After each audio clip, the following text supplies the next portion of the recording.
भूल का अंत। पूरे घर में हलचल मची हुई थी। कोई पर्दे बदल रहा था तो कोई नया गुलदस्ता सजा रहा था। माँ की आवाज़ रह रह कर पूरे घर में गूंज उठती। किसी भी चीज़ पर धूल नहीं दिखनी चाहिए। बाजार से मिठाई आ गई या नहीं। नीता को यह हलचल, ये आवाज़ें बहुत भली लग रही थी। फिर भी हृदय में विचित्र सी उथल पुथल थी। उसने द्वार पर खड़े होकर एक दृष्टि घर में हो रही सजावट पर डाली और वह मिताली को खोजने लगी। थोड़ी देर पहले तक तो उसी के साथ थी। उसकी उंगलियों के नाखून सजाते हुए लगातार बोलती जा रही थी, अब हाथ नहीं सजेंगे तो भला उनके सामने प्लेट बढ़ाती। तुम्हारी उंगलियों पर ध्यान कैसे जाएगा जीजाजी का। नीता के दिमाग में पूरी घटना एक बारगी दौड़ गई। मिताली कैसे उसे चिढ़ाते हुए बोली, क्या दही बड़े बनाए हैं मैंने, आने दो जरा, सजावट में इतनी लाल मिर्च डालूंगी कि सीसी न कर उठे हमारे होने वाले जीजाजी तो कहना। नीता के मन में तो मीठी मीठी गुदगुदी हो रही थी, पर ऊपर से क्रोध का दिखावा कर वह उसे डांटती भी जा रही थी।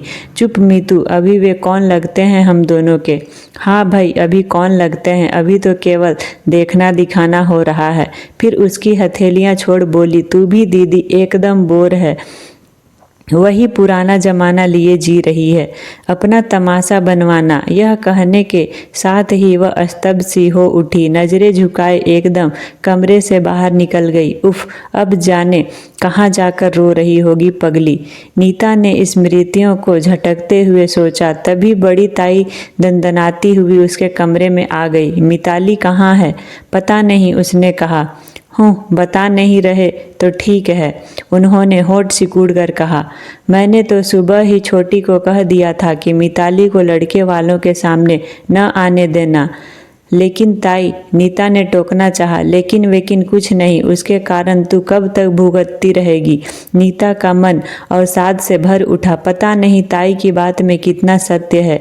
मिताली की एक छोटी सी भूल क्या उसके साथ साथ पूरे घर के लिए भी दुखों का पहाड़ बन गई है। नीता की आंखों में मिताली की मस्त मौला छवि घूम गई। बचपन से ही अलमस्त सी हिरनी की तरह कुलाचे भरती, झूठे आडंबरों के विरुद्ध ऊंची ऊंची आवाज में बहस करती, जीवन के प्रति सदा अलग दृष्टिकोण अपनाकर चलने की धुन ने ही शायद उससे यह भूल हो जाने दी, जिसका पछतावा उसके जीवन से सारी उमंगें ही छीन ले गया। कुछ देर को सब भूल भाल कर यदि वह खुश होती भी है तो ताई या माँ सरीखी महिलाएं उसे पुरानी बातें याद दिलाकर फिर से दुख के सागर में डूब जाने को विवश कर देती हैं। नीता को तैयार कराने की जिम्मेदारी ताई की बड़ी बहू पर थी। इस बीच नीता ने कई बार मिताली के बारे में जानना चाहा, पर उसे टाल दिया गया। वह समझ गई कि माँ ने मिताली को एकांत में बैठने का आदेश दे दिया होगा ताकि लड़के वालों के सामने वह न पढ़ने पाए। लड़के वाले आ चुके थे और गहमा गहमी बढ़ गई थी।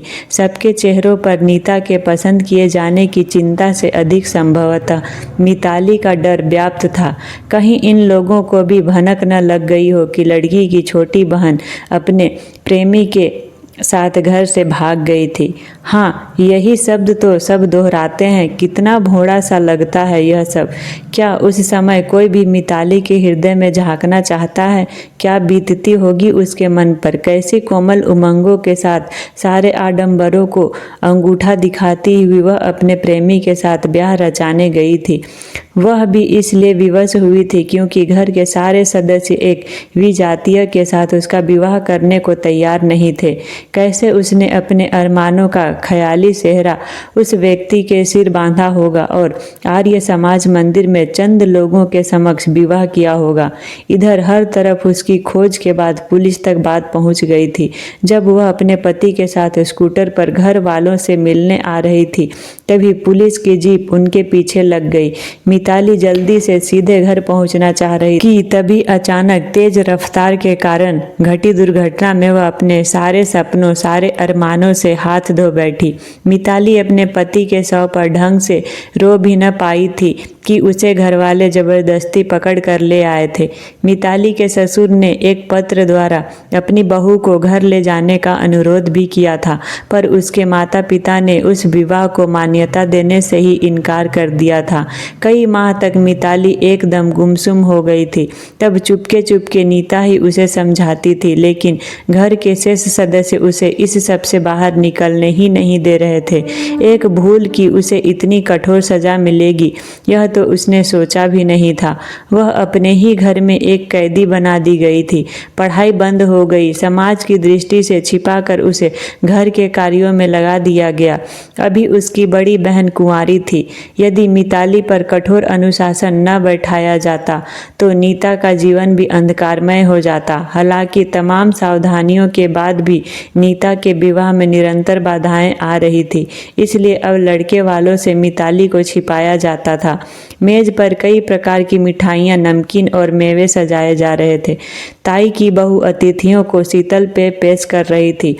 ताई, माँ व पिताजी लड़के वालों के सामने जम कर बैठ गए। मिताली को रसोई में चाय बनाने में व्यस्त कर दिया गया था। थोड़ी ही देर में नीता चाय की ट्रे लेकर भाभी के साथ बैठक में आई तो सबकी दृष्टि उसकी तरफ उठ गई। माँ व पिताजी की आंखें अतिथियों की नज़रों की टोह लेने में जुट गई। मेहमानों में लड़का, उसके माता पिता, विवाहित बहन व छोटा भाई भी था। सभी उत्सुकता से नीता को देख रहे थे। माता पिता नीता से उसकी पढ़ाई आदि के बारे में प्रश्न कर रहे थे। नीता से अधिक उनके प्रश्नों का उत्तर ताई दे रही थी। तभी अचानक जैसे धमाका हुआ। लड़के के पिता ने नीता से कहा, बेटी, हमने सुना था कि तुम 2 बहनें हो, तुम्हारी छोटी बहन दिखाई नहीं दे रही। नीता ने घबराकर माँ व पिताजी को देखा। ताई सहित सभी के चेहरे का रंग उड़ गया। पिताजी ने स्थिति को संभालने के लिए कहा, जी हाँ, वह बहुत शर्मीली है, रसोई में व्यस्त है। वाह, बहुत अच्छी चाय बनी है, लड़के के पिता ने कहा। शेष मेहमान मुस्कुराकर उनका साथ दे रहे थे। तभी लड़के की माँ ने कहा, बुलाइए ना उसे भी, मिल तो लें। पिताजी, माँ तथा ताई आदि मन ही मन पिता को कोसने लगे कि आखिर वह घड़ी आ ही गई जिसका डर था।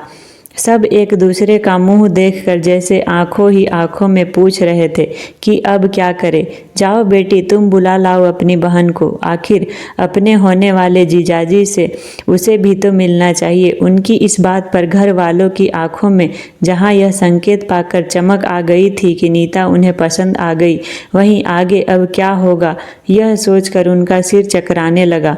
ये लोग कुछ कहते उससे पहले ही नीता उठकर अंदर चली गई। उसकी आंखों में प्रसन्नता की लहर थी कि उसे पसंद कर लिया गया है। पीछे से ताई उठने लगी तो लड़के की माँ ने कहा, आप बैठिए, वह ले आएगी। ताई को मन मारकर बैठना पड़ा। नीता ने मिताली को पहले यह समाचार सुनाया कि उसे शायद पसंद कर लिया गया है। सुनते ही मिताली की आंखों में प्रसन्नता के आंसू आ गए, पर बाहर चलने के नाम पर उसके मन में भय की लहर दौड़ गई।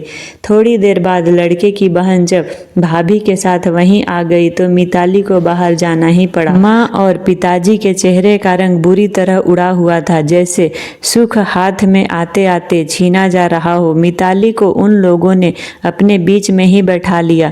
लड़के की माँ ने हंसते हुए कहा, भाई, छोटी बहनें तो सबसे पहले बड़ी बहन के होने वाले पति को पसंद करने आती हैं, तुम तो अंदर ही छिपी बैठी थी। मिताली ने मुस्कुराकर गर्दन झुका ली, लेकिन इससे पहले एक भयभीत दृष्टि माता पिता पर डाल ली।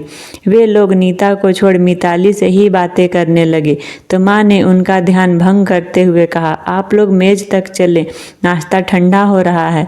हाँ हाँ, वहाँ भी चलेंगे, लड़के के पिता ने कहा, लेकिन पहले अपने घर की सबसे छोटी बहू से कुछ बातें तो कर ले। उन्होंने स्नेहपूर्वक मिताली को देखा तो माँ व पिताजी भय व आश्चर्य से एक दूसरे का मुख देखने लगे। सोचने लगे कि शायद इन लोगों ने नीता की जगह मिताली को पसंद कर लिया है। तभी लड़के के पिता ने कहा, आप लोग मेरी बात पर इतना परेशान न हो। हमें मालूम है कि आपकी छोटी बेटी ने विवाह किया था। जिस घर की यह बहू है वह हमारे अभिन्न मित्र ही नहीं, सगे भाई से भी बढ़कर हैं। मिताली की आंखों में सोया हुआ दर्द जाग उठा था। माता पिता की समझ में नहीं आ रहा था कि अब उन्हें क्या करना चाहिए। तभी लड़के की मां ने कहा, हम मानते हैं कि मिताली ने कुछ जल्दबाजी की, पर एक भूल आपसे भी हुई। अगर उस सत्य को आप स्वीकार कर लेते तो उस घर का इकलौता दीपक इस तरह बुझने से शायद बच जाता। उन लोगों की आंखें नम थी। लड़के के पिता बोले, जो हुआ सो हुआ, अब हम अपनी बहू को पूरी मान मर्यादा से लेने आए हैं। क्या मतलब? अचानक नीता के पिता ने चौंक कर कहा। मिताली के सिर पर हाथ फेरते हुए लड़के के पिता बोले, बेटी, तुम्हारा खोया सुख तो वापस नहीं दे पाएंगे हम, लेकिन दुख भी नहीं देंगे कभी। हमारा छोटा बेटा यदि तुम्हें पसंद हो तो हम दोनों बहनों को एक ही दिन विदा करवा ले जाएंगे। मिताली ने धीरे धीरे पलकें उठाकर उधर देखा। एक सलोना युवक मंद मंद मुस्कुरा रहा था, जैसे इतनी घुटन के बीच शीतल हवा का एक झोंका उसकी राह में खुशियां बिखेरने को उत्सुक हो रहा हो। मिताली ने माता पिता की ओर देखा और दुख व संकोच से गर्दन झुका ली। नहीं, अब कोई निर्णय वह स्वयं नहीं करेगी। मालूम नहीं फिर कौन सी भूल कर बैठे। लेकिन उसके माता पिता कदाचित अपनी सोच से बाहर निकल चुके थे। अनायास ही पिता ने उठकर लड़के के पिता के दोनों हाथ थाम लिए। हमें अपनी भूल का बहुत पछतावा है, माँ ने भी खुशी के आंसू पोंछते हुए कहा। हम अपनी दोनों बेटियों का रिश्ता आज ही करने को तैयार हैं। घर में अचानक ही चारों ओर खुशियां बिखर गई थी। शगुन की रस्म से पहले साड़ियां पहनते हुए नीता ने अचानक मिताली के कान में कहा, मीतू, तेरे उसकी प्लेट में कितनी मिर्च डालूं कि जन्म भर सी करता रहे। दोस्तों, कहानी कैसी लगी आप सबको ज़रूर कमेंट करके बताएं।